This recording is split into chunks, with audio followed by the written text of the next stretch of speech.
A very good evening, ladies and gentlemen, and a very good morning to those who are watching us live from the UK. This is another season, another episode on the COVID-19 law series organized by the China ASEAN Legal Cooperation Center. Today, we'll be speaking to a friend from the United Kingdom, Mr. Wang Lingxi. At this moment, I think for those who join us, welcome to the live chat, live session. So we'll give, as usual, we'll give about 2 minutes before we will start the session and have a look forward to a very interesting session today with Mr. Wang, the lawyer from the United Kingdom. For those just join us, welcome. Please help us to share. Please help us to share this to your page, to your profile, so that more people could listen to this session.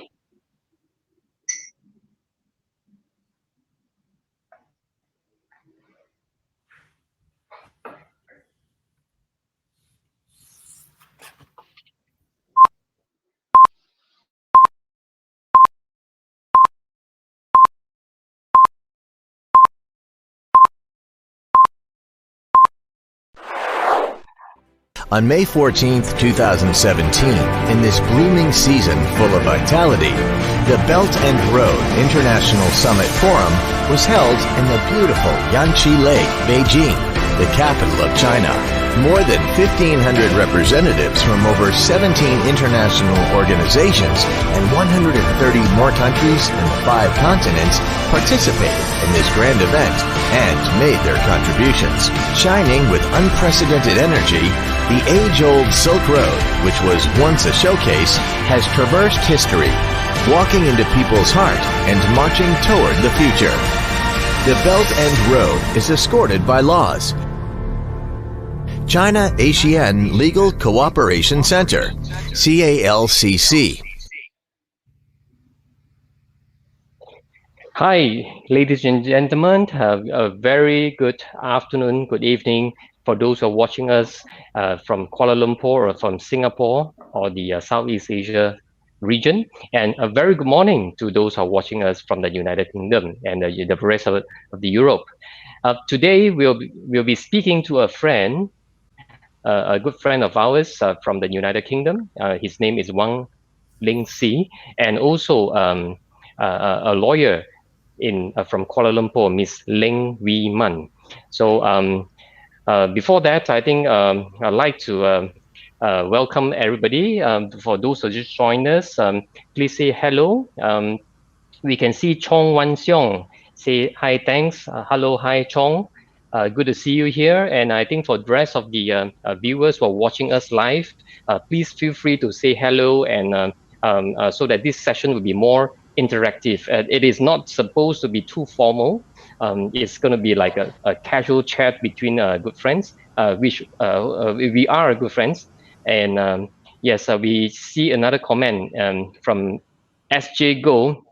Hello, Lingxi. Hello, Iman. Good morning and good afternoon. All right. So good to see you, our friends joining here. So for those joining here, please feel free to put a comments. And if you have any questions during the session, we will try to address all the questions and issues later with our 2 speakers. And I've just see SJ Go. Miss Ling is so pretty with the smile and the rose. Right. Thank you. Thank you, Miss Go. And hi, Margaret. Margaret Ong says, good afternoon, everyone. I think Margaret has been following us for several sessions on this COVID-19 law already. Great to see everybody here. This is a series of the talk or discussion on the COVID-19 and its impact on the countries. So we are interviewing, we are speaking to our friends, the lawyers, the legal experts around the world. So far, we have spoken to our friends from Singapore. Then we've spoken to our friend from Indonesia. Spain, Italy, China. I think there are several sessions with China. And today we are very honored to be able to invite Mr. Wang Lingxi. He's based in the United Kingdom, and we'd like to hear from his perspective and what's going on in the United Kingdom. Right. So yes, let's start. I think for a start, I would like to invite Miss Leng to say hello to the viewers and also introduce yourself. Hi, Iman? everyone. Um, Thanks, CALCC, for having us today. My name is Leng Wiman. I'm a practicing solicitor in Malaysia, a partner in a firm called Cabinet Co. My area of practice is litigation. It's general litigation and criminal litigations. Anything you want to litigate, I'm doing that. I'm also doing a fair bit of corporate works as well. So that would be all. Thank you, Dato. Hi, thanks, Wiman. I loved when you say that anything you want to litigate, I'll do it for you. Well, that's great. All right. So yes, we'd like to hear from Wang Lingxi about a little bit about him, and I will invite him to say hello to the viewers. Hello, Dato. Thank you for the kind introduction from yourself and Miss Lung. As you said, my name is Wang Lingxi. I'm a English solicitor based in the United Kingdom. I'm a senior associate at a law firm called CALCC. We have, as a bit of background, we have offices in London and in other cities throughout the UK. My specialist area is commercial real estate and Islamic finance. I mainly work with financial institutions, overseas investors in real estate acquisitions and disposals. And also, I work closely with clients from East Asia based in Malaysia, China, and Singapore. And that's generally the main background for myself. I'm originally from China. 我出生在那个天津。And I've been in the UK since I was about 5 years old. So I've been here for over 25 years, I would say. So definitely British, but also Chinese at the same time.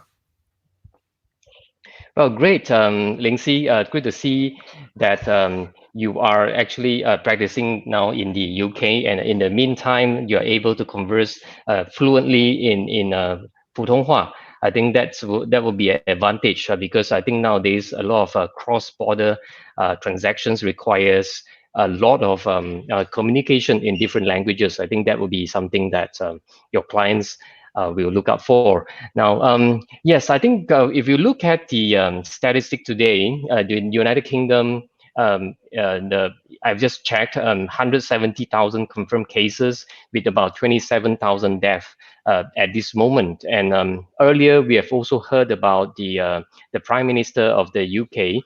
I think he's infected, one of the confirmed cases, and he was admitted to the ICU and he recovered. So could you just run us through how's the situation? What is the scenario like in the United Kingdom at this moment? Of course, Dato. I mean, as you've highlighted already, we've got a lot of cases of coronavirus in the UK. I'd say we are approaching probably the highest number of cases and certainly highest number of deaths that we've encountered in Europe. Obviously, our Prime Minister Boris Johnson was diagnosed with coronavirus.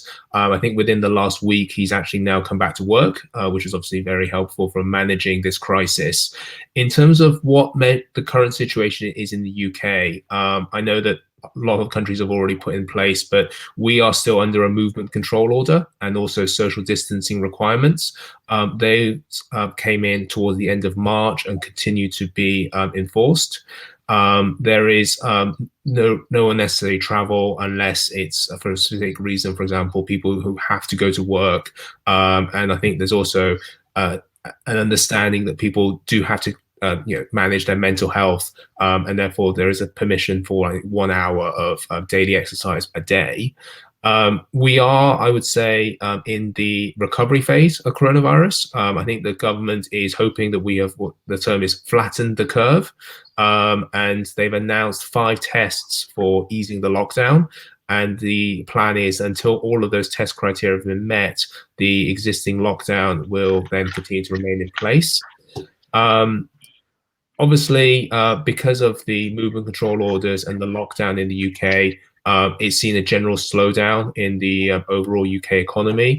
And the government has put in place various measures to support businesses in this critical time. We'll touch on those in a bit more detail later. But for example, we have a employee support scheme and business interruption loans in order to support businesses and help them try to, I'd say, continue trading as best as they can. Yeah. In terms of my own firm, I'd say all of our employees have been working from home for around 4 weeks now. And we were already set up for work from home agile working setups. So it's just been a case of strengthening our existing IT infrastructure and making sure those who are working from home and continue to work from home have the correct technology and systems in place to do that. Right. You mentioned about the 5 tests that that the government is looking at before lifting the movement control order. So at which stage has the test been complied with, or at this moment? I would say at this moment we are actually still, none of the tests have really been complied with. I think Right. we are. I think the whole idea is that the tests have been announced as a way of saying to everyone in the United Kingdom, these are the criteria that need to be met before we can consider removing the current lockdown measures. And I think we're expecting certainly next week some more details about a prospective date as to the recovery. I see. I see. All right. In Malaysia, we have been on this movement control order. We call it the MCO in Malaysia since the 18th of March. So it's about, I think, 6 or 7 weeks as of today. And I think we are also on the recovery stage, where I think next week the government has announced that I think many sectors of the businesses could start to operate. So that's a situation at this moment in Malaysia. So I'd like to know, what are the impacts that you see in the businesses in the United Kingdom, or any specific cases that your clients, are they still around, or a lot of them are facing difficulties at this moment? Yeah, I mean, I think we could probably talk about this in 2 levels. So on the macro level, the main impact is an overall slowdown in the whole UK economy because of the lockdown, and businesses essentially stop trading. The government statistics office has recently published some data on this, and some of the headline data points that they've identified is around a quarter of those businesses they've surveyed have reported they've either closed or had to pause trading. Those who are continue to trade are reporting obviously lower turnover. The effect is being felt significantly in some specific sectors, for example, construction, retail, and the leisure sectors of the economy. Specifically, obviously, these are sectors where people who would need to be in person and face to face with the businesses in order for them to continue operating. In terms of workers as well, I think I touched on at the beginning that there is an employee support scheme. We refer to that as furlough leave. So essentially what it is that the employees remain on company's payroll, but up to 80% of their salary, capped at about £2,500 sterling, is paid by the government. And obviously most if not all workers in those sectors of construction, retail, and leisure are currently on furlough leave. I think positive slightly on the macro level is that there's been an increase in online shopping. So certainly from supermarket retailers, historically, the UK has always kind of lagged behind this a little bit. I'd say about 10% of all grocery shopping pre-crisis was done online. I don't know the statistics, but I'm sure it's definitely more than 10% now because of social distancing requirements.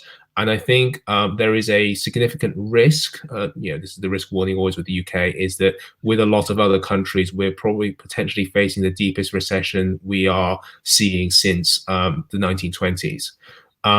On a local level, I'm actually based in Bristol, which is a large city in the southwest of England. So in the local level with Bristol, our local business Chamber of Commerce, it's called Business West, have also done a survey of some businesses. And I think what they have found is that 70% of those businesses surveyed have obviously seen a decrease in orders and sales, while half are actually experiencing cash flow issues. Half of those businesses who surveyed have lost business as a result of cancelled contracts, and supply chain problems further up with other businesses that have also been affected. And I think the big statistic that's come out of it is that more than 1 in 6 businesses say that they will struggle if coronavirus crisis lasts more than 6 months. So if we take this from the end of March, 6 months would be end of September. If the lockdown were to continue until that point, we're seeing 1 in 6 businesses will say they're probably going to have to fold. And obviously the financial impact is being felt very significantly by smaller businesses, mostly with ones between 1 to 7 employees. I see. All right. I have a question. How COVID-19 affects the legal system in UK? Yeah, that's a very broad question. I'll do my best to try to touch on some of the points. So I think overall, it's affected all lawyers. I think this is the key thing with this pandemic, is that it's not affecting one particular group of lawyers or a sector of the economy. It affects all of us. Taking some examples, the Law Society has recently published some guidance about some of the issues that our members have asked them in relation to it, COVID-19. So, for example, there are lawyers who are identified in the UK as key workers. So that's a term we use for people who need to continue to work in their offices and continue to interact face-to-face with clients. So it's making sure those key workers, for example, people who work in court, duty criminal solicitors, my colleagues who deal with wills and probate matters, are sufficiently protected and have the PPE equipment they need in order to carry out their day-to-day job. In terms of another sector is obviously the housing market. I think the term we're using at the moment in the UK is suspended animation. So the housing market has essentially been shut down by the government. They're asking that anyone who can postpone a completion of a property sale contract does so, and that house moves are only done if they are contractually required to. So before the lockdown occurred, the conveyancing team at my firm was very busy modifying a lot of contracts, bringing forward completion dates and things like that to support our clients. I think, as since we're having this webinar now, I think one of the things we're also seeing is just the prevalence of technology, how technology has suddenly taken over a lot of our day-to-day work. So one of the big things that we're talking about in our firm is risk management. How do you manage risk? How do you actually complete transactions? A lot of the time, documents require wetting signatures. Do clients, or do we as a firm actually have policies in place to deal with electronic signing and things like that? And also, just simple support for lawyers and being able to work from home as well. Do they have the right IT technology? Is the correct supervision being given to junior solicitors and trainees, and also financial support in terms of firms themselves?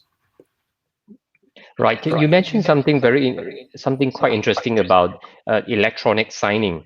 So at this moment, it's electronic signing that do you use that in legal documents? So we've actually, I think, probably quite early on when this pandemic hit, we published some guidance on our website about electronic signatures, and also the guidance actually keeps on changing. So as a property lawyer, one of the things we have to do is interact with the land registry, which is the I guess the England and Wales, I just need to make that distinction, body that regulates the registration of land.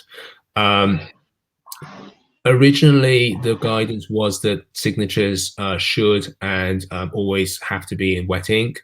But I think now people are slowly relaxing the rules and permitting electronic signatures, certainly for contracts.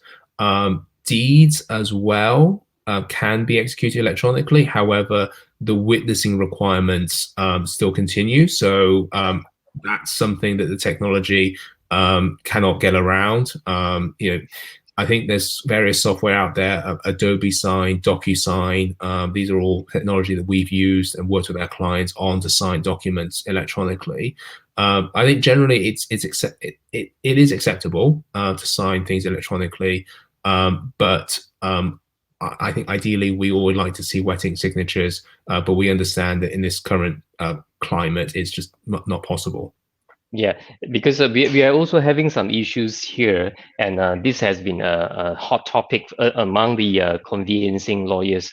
Whether are you able to witness the signature by using an electronic means? For example, I am signing a document here with this paper. I sign here, and you're witnessing my signature.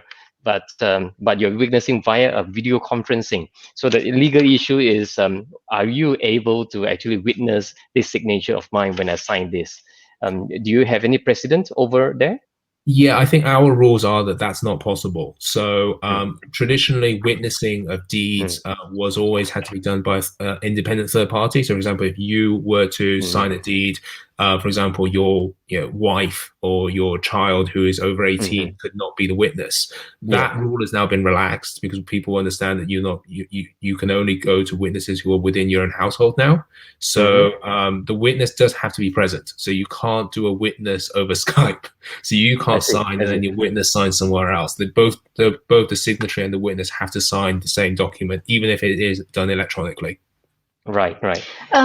Mr. Wang, just a question. You're talking about the current situations in regards to the electronic signing.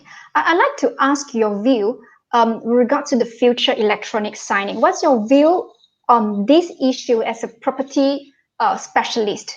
Do you think the law should be relaxed by recognizing the electronic signature through video conferencing, or how should we move forward? I think that in the short term, there will be a lot of debate about this. And I know that actually right before this webinar, the Land Registry actually posted some new guidance, actually pretty much yesterday evening, about scans of electronic signatures and also ID documents. So I think the Land Registry are now starting to accept electronic signatures on some property deeds. So I just need to obviously check the exact guidance of it. I think going forward, we are probably going to see more electronic signatures. So obviously the contracts, that's relatively straightforward because you only have one or two signatories. For deeds, it's the witnessing requirement is always the big issue. I think technology is going to have to try to catch up. I don't think that witnessing over video conferencing is ever going to be acceptable because the deed requirement always requires that the witness does actually see the person sign and is in their presence. I think in their presence is kind of the key term there. I don't see how you can be in their presence over a Skype call. And also, it's practically impossible to put together a deed if you have one signatory on one side and then the other document only has their witness. But I think overall, in the future, we probably will see more electronic signatures and certainly, property transfers being done by electronic signing. I see. Thank you. What about meetings? Right. What about board of directors meetings? I think the meetings are mostly now just done by video conferencing. I think Zoom, Skype, Teams, these are kind of the new technologies that people are now embracing. Using a personal example, my firm has been using Skype as our main phone system for about 3 years now. So I guess for me, it's not unusual to have Skype meetings with colleagues. We recently held a all real estate team lawyers meeting on Skype about a week ago. I had about 150 lawyers on that. I think the technology didn't break, so that was quite successful. And also my team, we also have regular weekly catch-ups as well all over Skype. So I think going forward, I think a lot of people are probably going to start seeing, that it's possible. The technology is there. You don't always have to be face to face. Obviously, it's always better to be face to face because you have the personal interactions. But for meetings where it's not strictly required, I certainly see use of Zoom and other webinar video conferencing technology increasingly more prevalent. What about the court hearing in UK right now? Yeah, that's a good question there. The court have recently announced, obviously, I think when the virus originally hit, the courts tried to carry on as normal in what they could.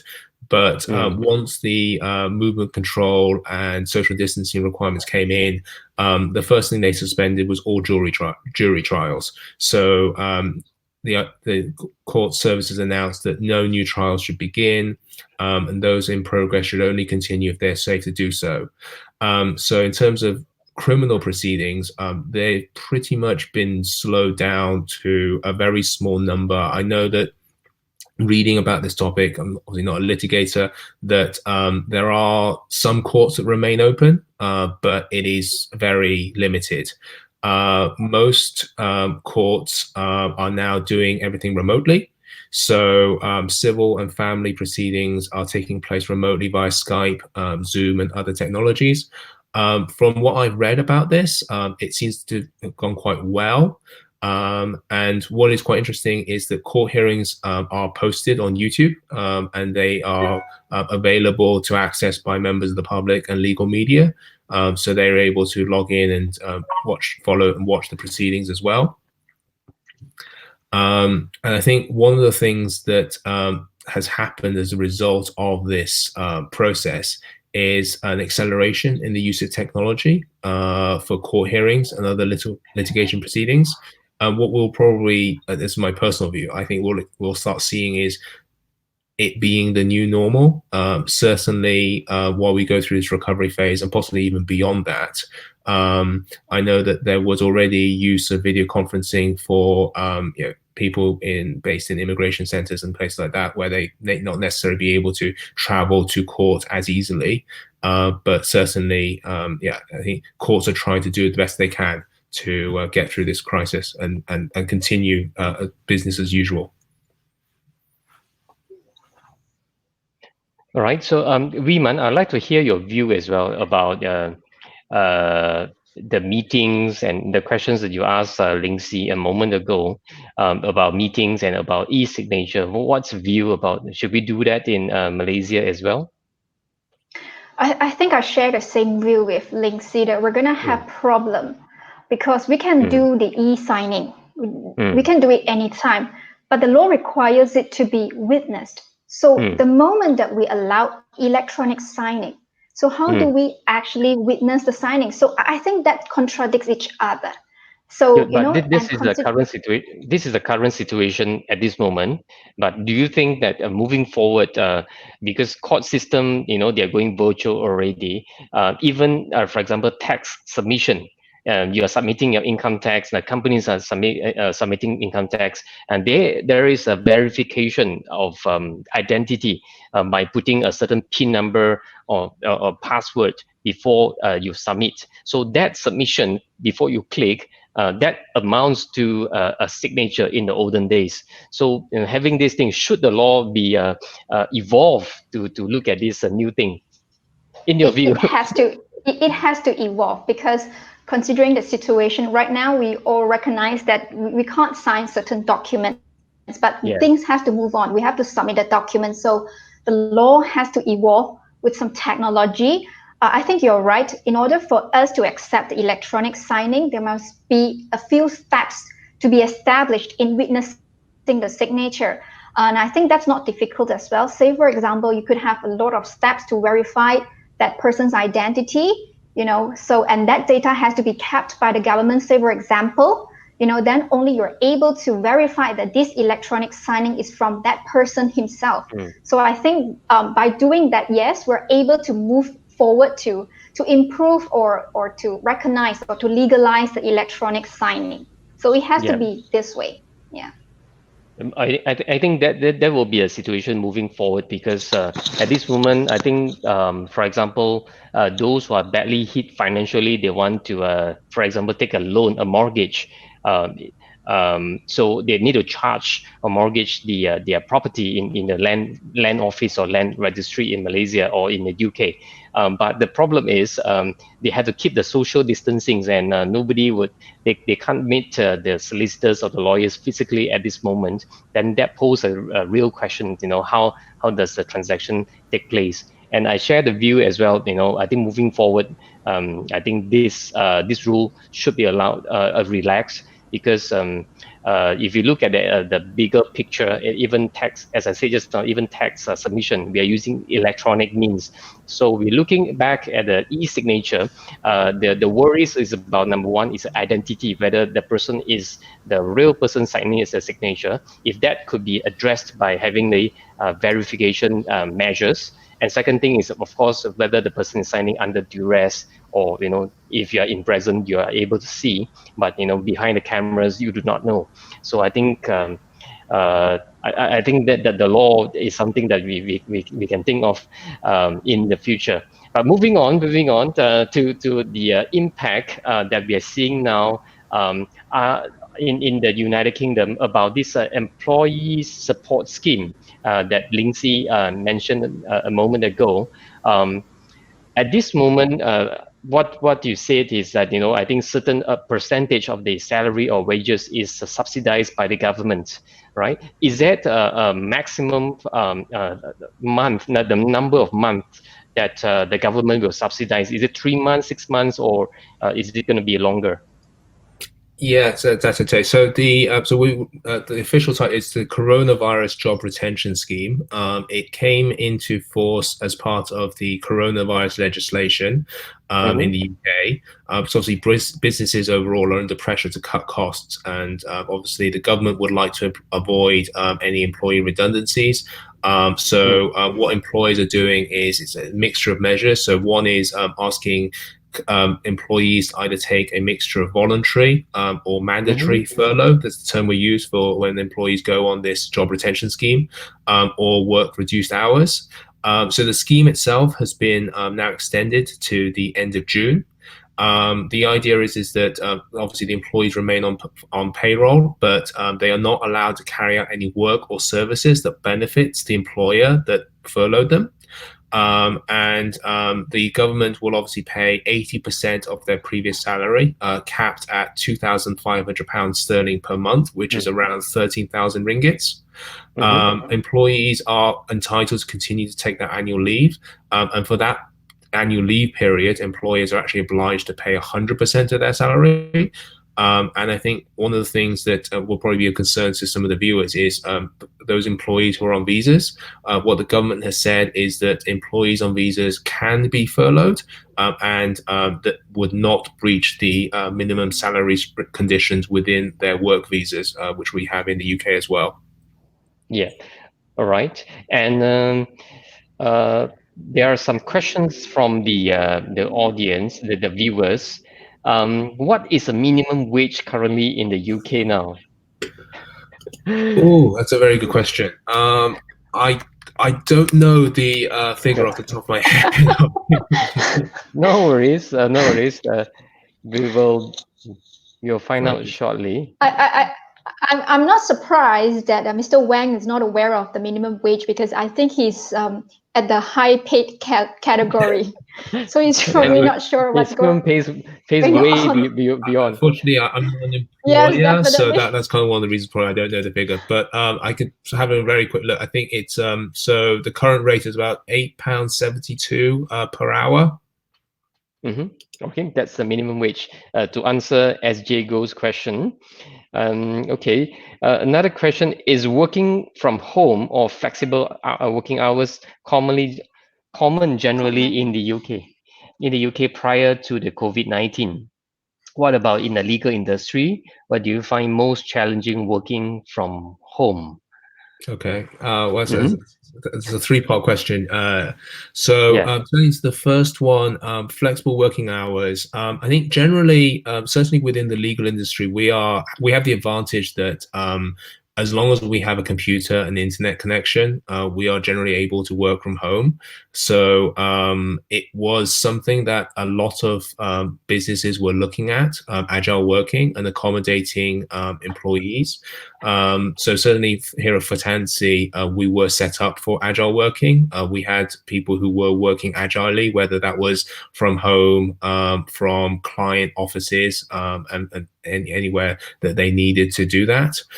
So generally that was not a problem, certainly for my firm. I know that most large law firms had the setup and technology to enable remote working. Obviously, the main concern from a law firm's point of view is risk management, making sure that data is kept securely, and that when you are working from home, all the management of client confidentiality is maintained. I think certainly for a smaller law firm that maybe doesn't have the technology, this has been more of a challenge, and generally they've probably been slightly more resistant to working from home. I think that kind of covers off the first two questions. I think that I find most challenging from working from home, I would say personally, I find the most challenging is just not being able to see people on a day-to-day basis.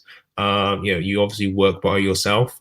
You don't necessarily know what other people are doing, and also there's a concern that other people don't know what you're doing as well. So unless someone is copied into an email or is on a phone conversation,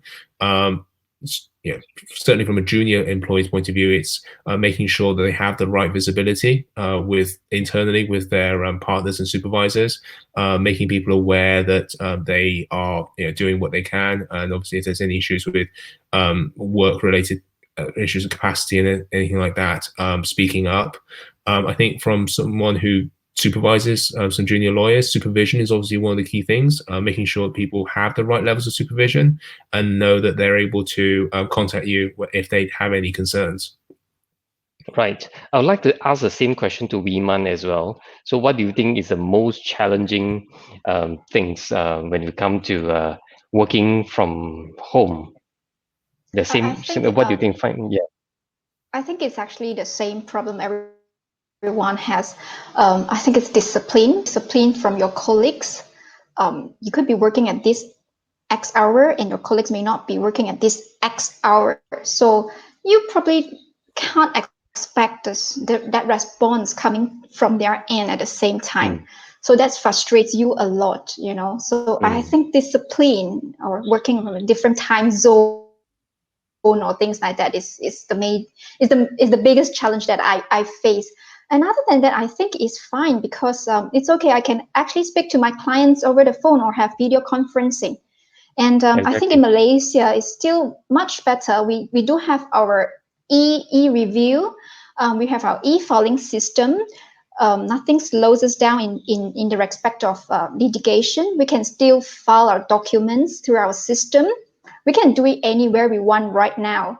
And amazingly, we are conducting hearings through emails and we are texting the hearing speech to the judge. So I think in the aspect of litigation, there's no problem. But I think that the corporate and the conveyancing will suffer a little bit, or little bit is an understatement, some implications So, and that would be all. All right. In terms of challenge. Yeah. Okay. So Chong Wan Seong, that's his the comment. Yes, technology will take care of that for sure. It's just a matter of time. And just came in, like to pick your brains as well.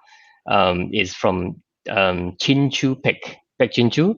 How would public listed company conduct the AGM in the future? Any idea? I'd like to ask Lingxi this question. Is there regulations or guidelines issued by the authority in the United Kingdom? I'm not a corporate lawyer, so I will struggle to answer that question. The honest answer is I don't know what the regulations are in relation to annual general meetings. But thinking on the previous comment about technology, I certainly see going forward AGMs, instead of sending out a something in the post to all shareholders to say, you know, please tick whether you want to attend the AGM in person, or you want to send a proxy, or you just decline to attend. It may be the case of actually asking all shareholders to provide an email address, and or even texting them to say, here is a link, please confirm whether you intend to attend the AGM via a webinar. It may be the case that we have all of the board of directors sitting in a room with a camera pointed at them, and they're just presenting a webinar to however many shareholders they have around the world. And we then have electronic voting in place for anything that requires shareholders' consent. Yeah. All right. I think the position in Malaysia, we are still trying to figure out. I think our stock exchange has issued a circular to this aspect. I think to a certain extent allowing the listed company to have their annual general meeting. However, there is a clause saying that the companies must be ready for the voting exercise, because voting is not a simple voting. I think when we use a webinar or online video conferencing, there is a button for polling. You can say, you yes, you say this, and no, you say that. I think that's simple. However, in a companies or in certain, for example, joint management bodies in Malaysia, where your vote depends on your number of shares or share unit in the company. So a single vote may have a bigger weightage compared to others. I think that is something that perhaps the technology would have to catch up shortly to address this kind of issue. But interesting, right? Another question, just to see anyone, how's the property market in the UK now? Do you think this is a good time to invest in the UK property market? I think this one comes from a very successful lawyer, and would like to invest.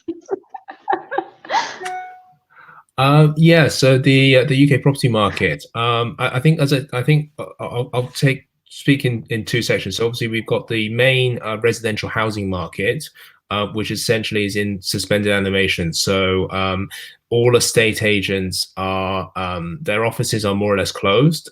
They are taking limited number of inquiries, but all viewings are now done either virtually via video, or they are just paused until people are actually able to visit the properties in person. In terms of the commercial property market, the situation is a little bit different. Obviously, one of the key concerns with the commercial property market is valuations, making sure that properties are visited by valuers, and this is a concern for banks and also investors. There are some valuers who are able to access properties on a limited basis. So valuations are still taking place, but again, it's a limited issue. Sorry, it's very limited, and I think that has a knock-on effect in terms of prices. So my personal view is that once the market reopens, once the lockdown and social distancing measures are relaxed, we will probably see a short period of time when prices actually maintain what they were pre-lockdown, because no one has anything to compare it against. We can only look at what it was previously. We don't know what it is going to be going forward. However, my view again is that there will probably be a sharp fall in certainly residential housing prices, because in the UK, the market for residential property is very seasonal. We are kind of entering into what is traditionally peak residential housing. This is kind of when people start looking for houses in spring. They plan their moves around about before the summer or in September or times like that. So it's whether that time is actually going to move along as well with the seasons once we reopen in May, June, or whenever that may be. And for the commercial property, I think obviously the main things that this lockdown has occurred is that it's obviously caused a short-term cash flow issue for a lot of landlords, and certainly an issue for a lot of tenants as well. So at the moment, commercial tenants are actually protected from any evictions by their landlords. If the business, for example, cannot pay rent, the landlord can't just say, that's it, I'm going to terminate your lease.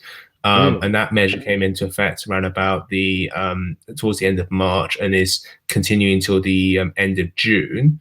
But what we're kind of seeing from our real estate point of view is that that's really just a suspension of it and doesn't prevent any other sums that might be due under a commercial lease from accruing. And the tenants are still bound to pay that rent at some point in the future.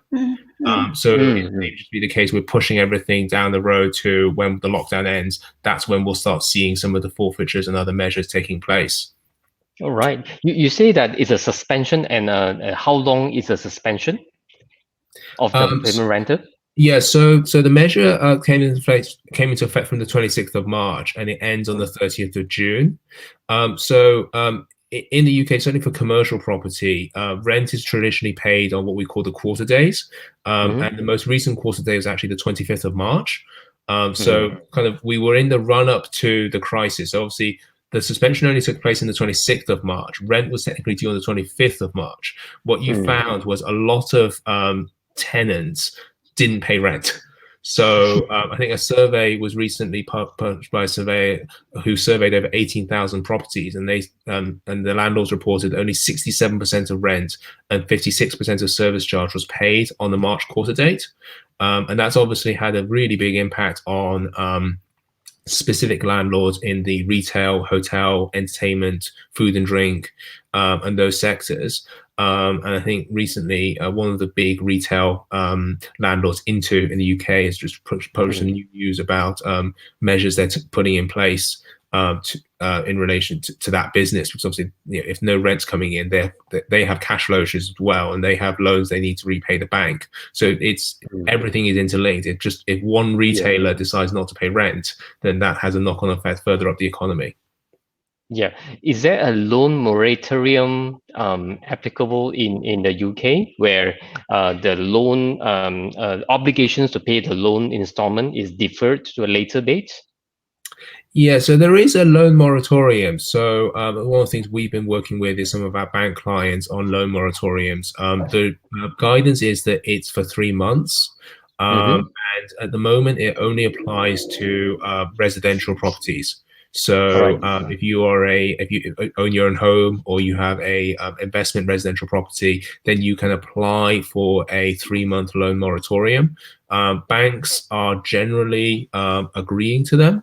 Obviously, there is a requirement for them to investigate and make sure that the clients should be getting the moratorium.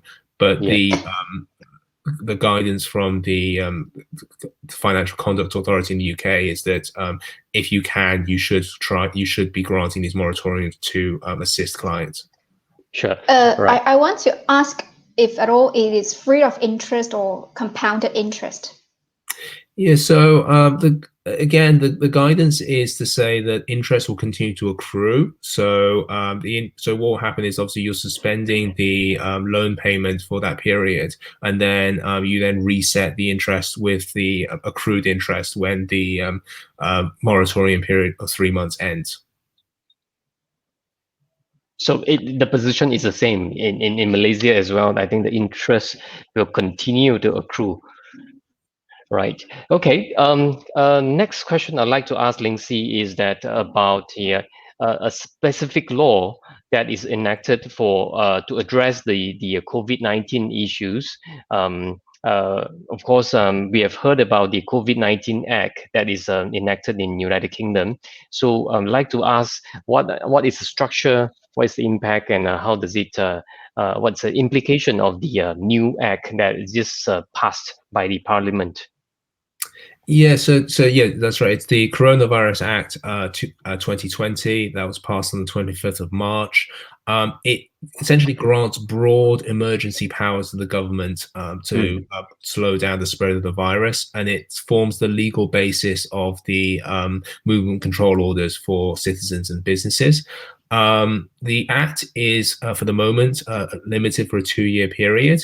One of the things they did when they passed the act was that not all of the provisions immediately came into force, and the idea is the parts of the act can be extended or ended depending on new scientific evidence. So everything that we're talking about in terms of loans to businesses to help them assist with cash flow, employee furlough schemes, rent suspension, mortgage payment moratoriums, any tax suspensions, any kind of prevention of any kind of legal actions against tenants. Those are all covered by the Coronavirus Act 2020. Right. Okay. Now, moving on, I'd like to ask your view about the future of the legal industry. Having this pandemic globally, do you think the barristers or even the solicitors in the United Kingdom, what's the impact on them, and would it be having more cases after this or less cases, and what will be the future like?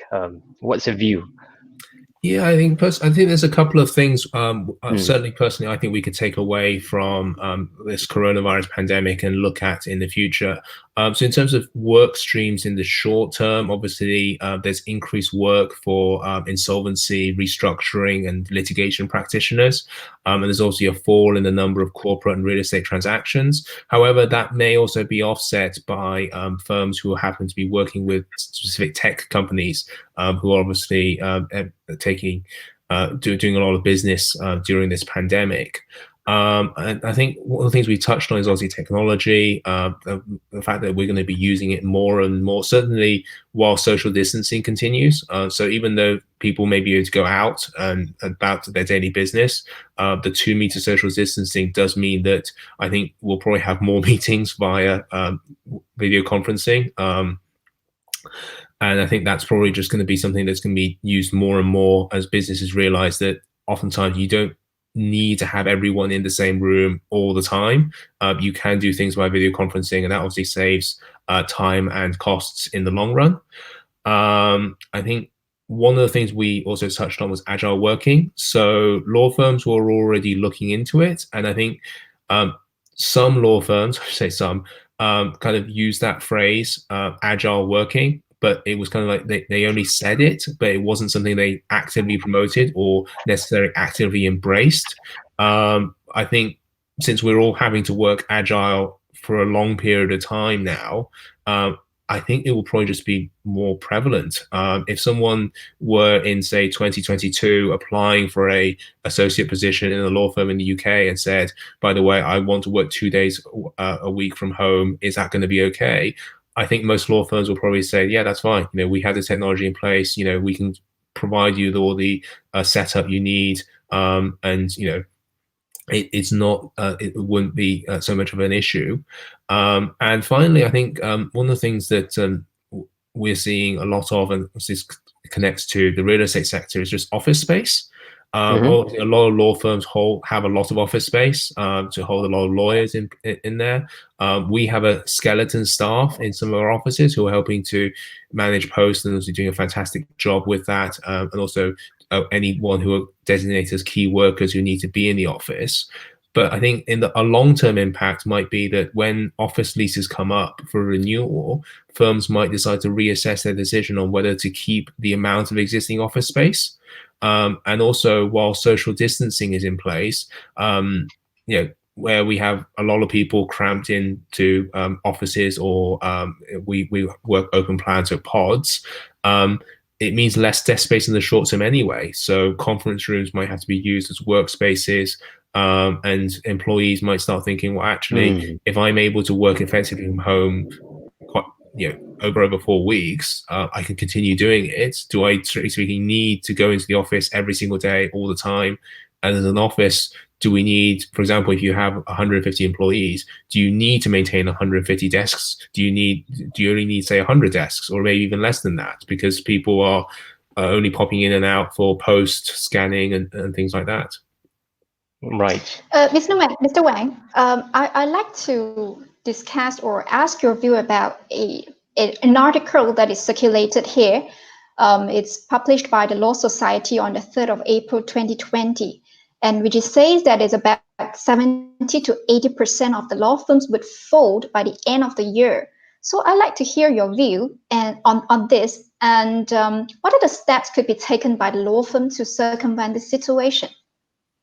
Yeah, thank you, Weeman. So I think just to distinguish a point there, so this article is published in the Law Gazette, and it specifically refers to a survey that the Bar Council undertook. So obviously in England and Wales, we have two types of lawyers. We have solicitors and barristers, but obviously barristers are the ones who go to court and advocate, and solicitors obviously are also litigators, but also mainly do transactional work. So this was specifically talking about 70 to 80% of barristers' chambers potentially folding. So for those who maybe not quite familiar with barristers, so in England and Wales, barristers are technically self-employed. They aren't employed by a business. They obviously work for themselves. But obviously, in order to attract business and for economies of scale, barristers come together to form chambers. So an example of a famous chambers you probably would have heard of is Essex Court chambers, and people like that. So I think one of the things that article's identified is that the criminal bar in England and Wales is probably going to be the hardest hit, because obviously all jury trials have stopped, and a lot of their clients were legal aid clients, so those who required financial support from the government in order to bring their cases. I think in the short term, the Bar Council has announced financial aid for legal aid professionals. I think some chambers have furloughed their employed staff. So those are, for example, clerks and anyone who's directly employed by the chambers as a business rather than the barristers. I've seen the Bar Council is also putting together a hardship fund for those barristers who are maybe unable to, obviously don't have any business in the short term.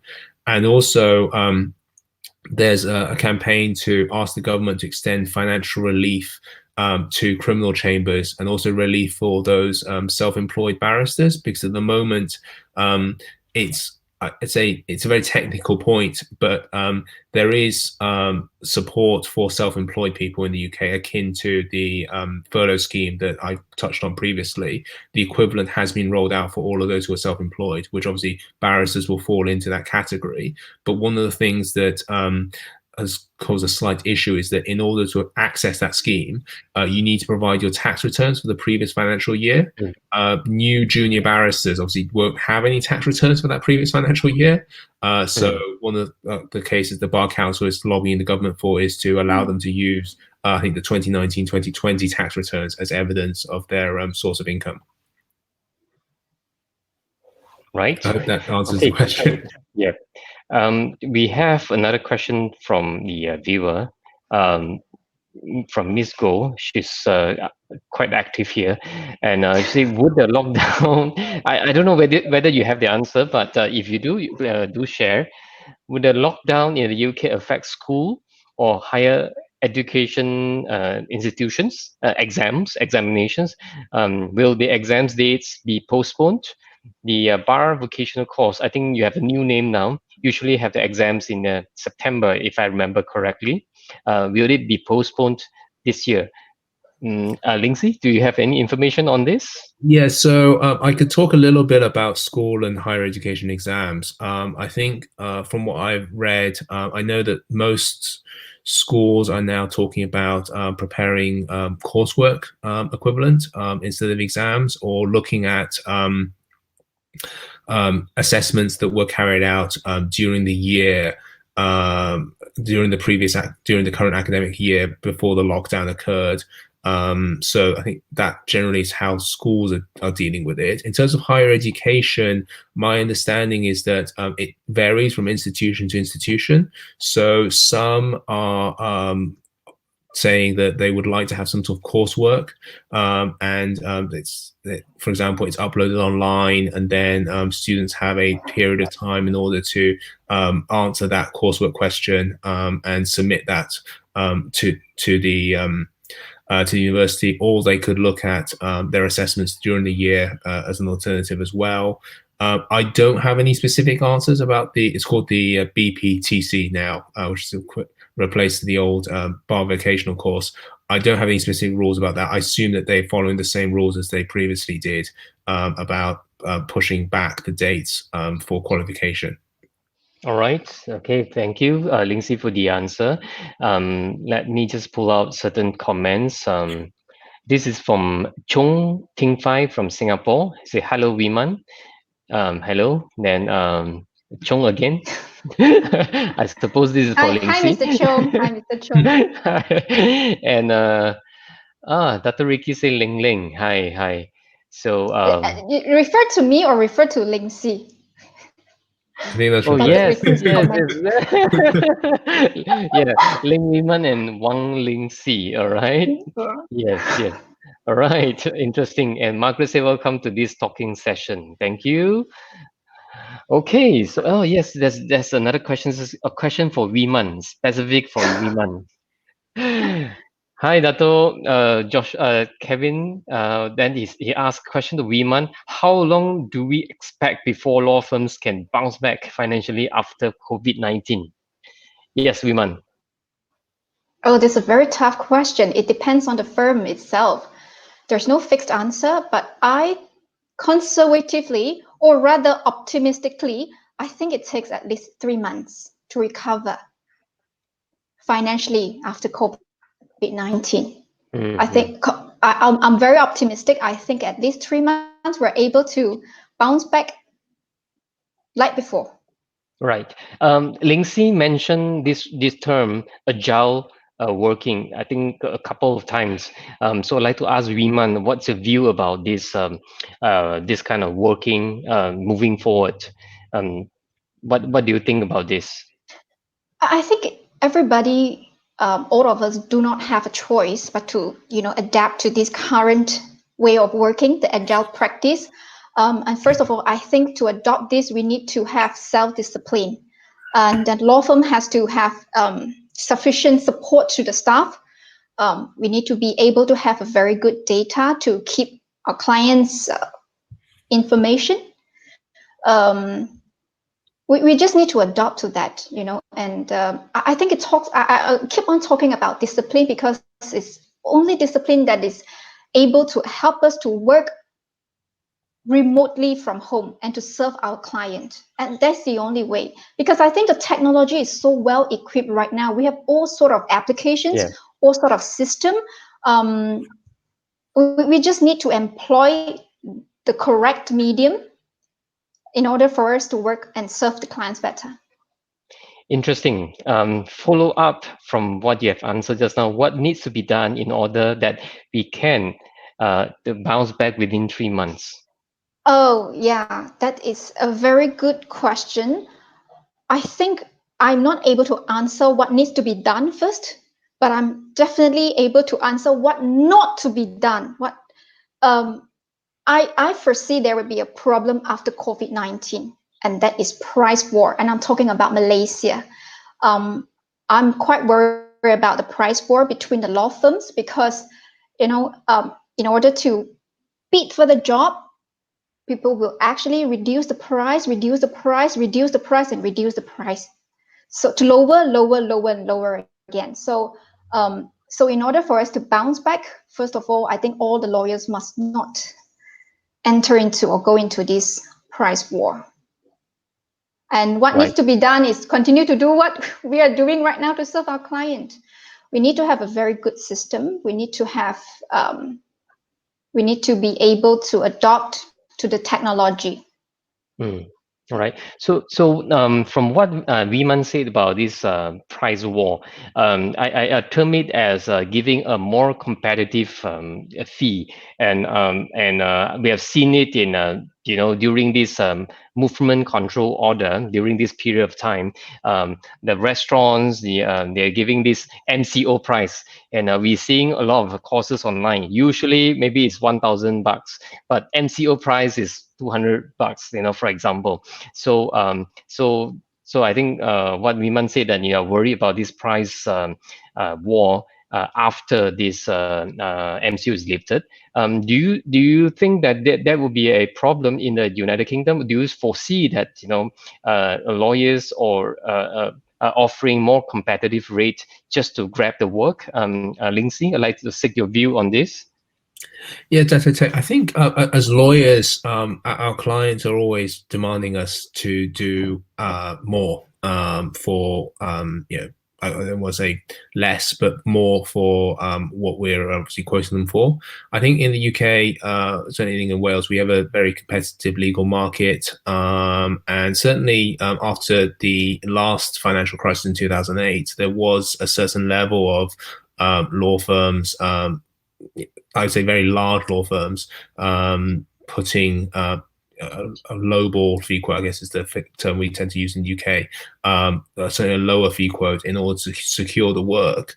But I think the concern from a client management point of view is that the law firm is doing it for the right reasons, that they're still able to provide the correct services. So what you don't want is, for example, a firm deliberately putting forward lower prices to win that work, but then actually not having the capabilities to do that for the client.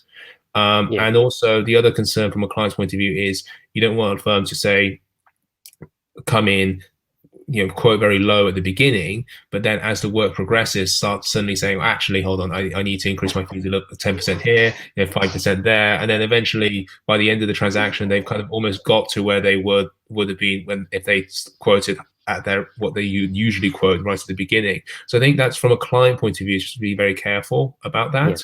I think as lawyers, the best thing we can do is just constantly talk to our clients, just manage their position, also understand where they are coming from as a business, because obviously, right now it's a very difficult time for them, and being as supportive as we can. Sure. All right. So we have exceeded the time a little bit. I think it has been a very, very interesting session. I would like to invite both speakers to do a concluding remarks about this discussion today. So, Wiman.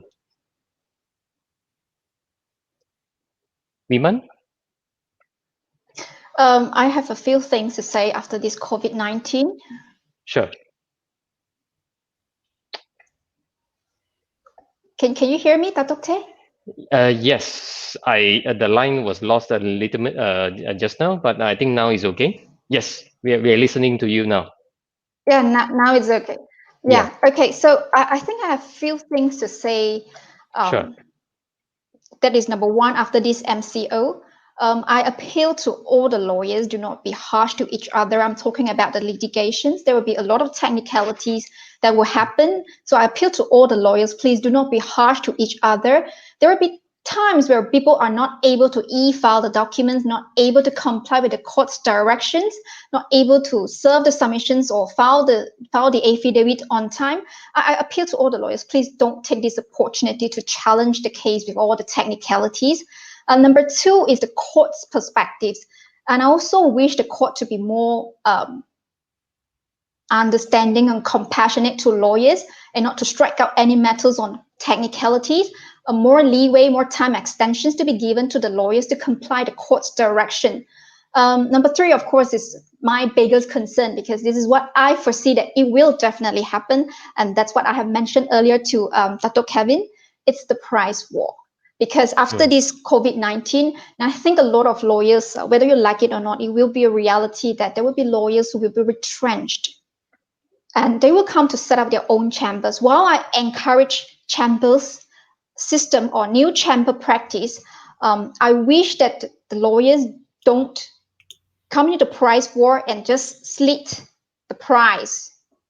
So I think lawyers should be united. Whilst we can be understanding to the client situations, the reduction of fees can be given, especially for litigations or criminal litigations, but to maliciously win that job by reducing that sum unreasonably is something that we don't want to see in the practice. So we just got to hang on and stay united. Sure. All right. Lingxi, I'd like to invite you to conclude today's session. Thank you very much, Dato. I think just taking some points from what Weeman was talking about, from what we could take away as lawyers after this coronavirus crisis. I think one of the things that, well, things certainly I found, and as a firm, a lot of my colleagues have found, is we've been speaking to our clients a lot more than we would usually. And by saying speaking, I'm actually saying on the phone rather than by email. Sometimes it's just clients appreciate now that you're just calling them up. Sometimes not even necessarily that there's any particular work or any particular matter. You're just picking up the phone just to reach out and contact them saying like, hi, how's business? What's going on? Is there, what's the main issue that you're facing at the moment? Is there anything that we could do to help support you with that? For example, is there any information that we prepared that we could share with you? So I think a couple of things to take away. One is just information sharing. I hope that after this, we continue to share as much information that we can with obviously each other as lawyers and also with our clients.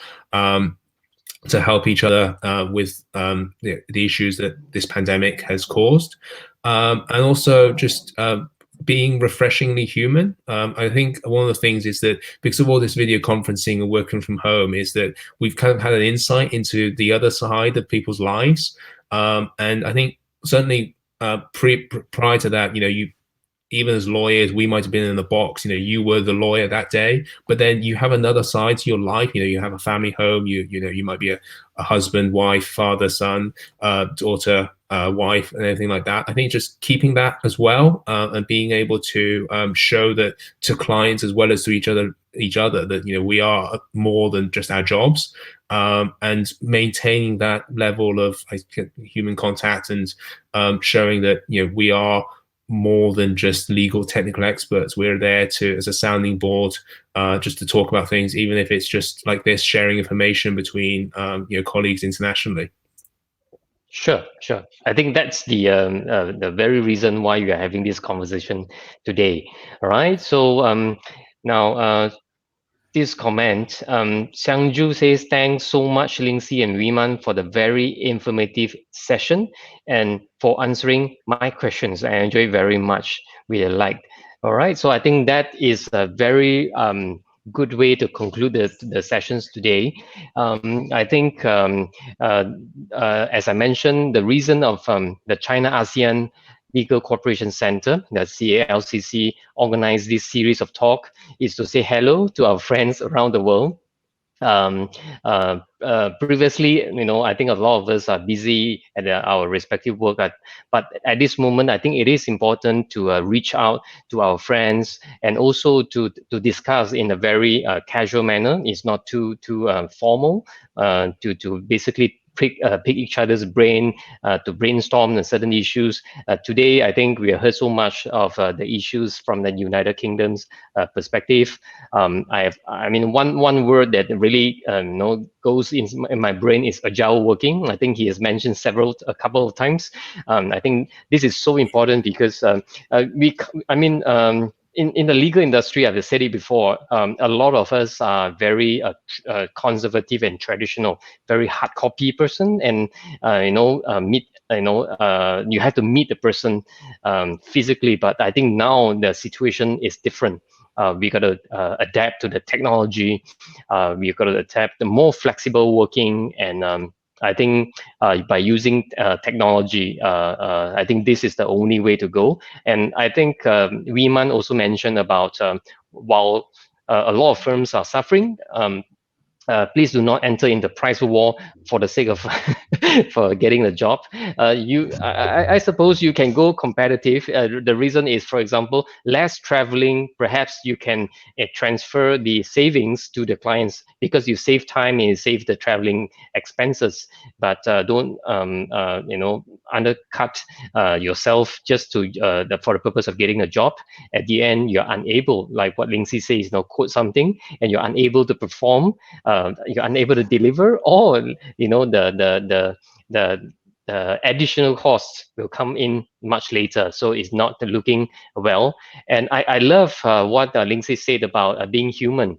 at this moment. We as lawyers, I think sometimes giving a text, a WhatsApp, or a call to clients at this moment, I think is so important.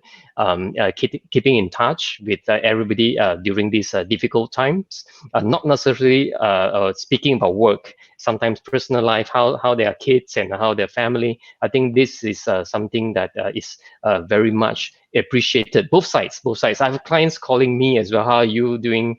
And I'm sure it's both sides. Just being human during this tough time. I think this will go a long, long way.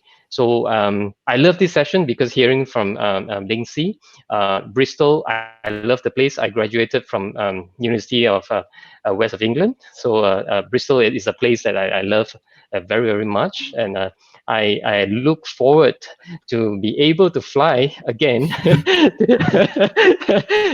and I hope hopefully soon to be able to visit the United Kingdom again. So I'd like to thank Lingxi.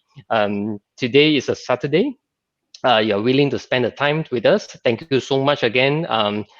Good to see you again. I think we met in Kuala Lumpur before. That's right. And thank you, Wiman. Yeah. Yes, thank you. And Wiman, thank you so much for taking your time to join us today by giving us a different perspective from a legal practitioners from Malaysia. All right. So for the viewers watching us. Yes, thank you. And for viewers, terima kasih. Thank you so much. 谢谢你们. We will continue with the series of the COVID-19 talk. Next will be on Monday. We'll be speaking to our friend from Japan, and please check the website for the time.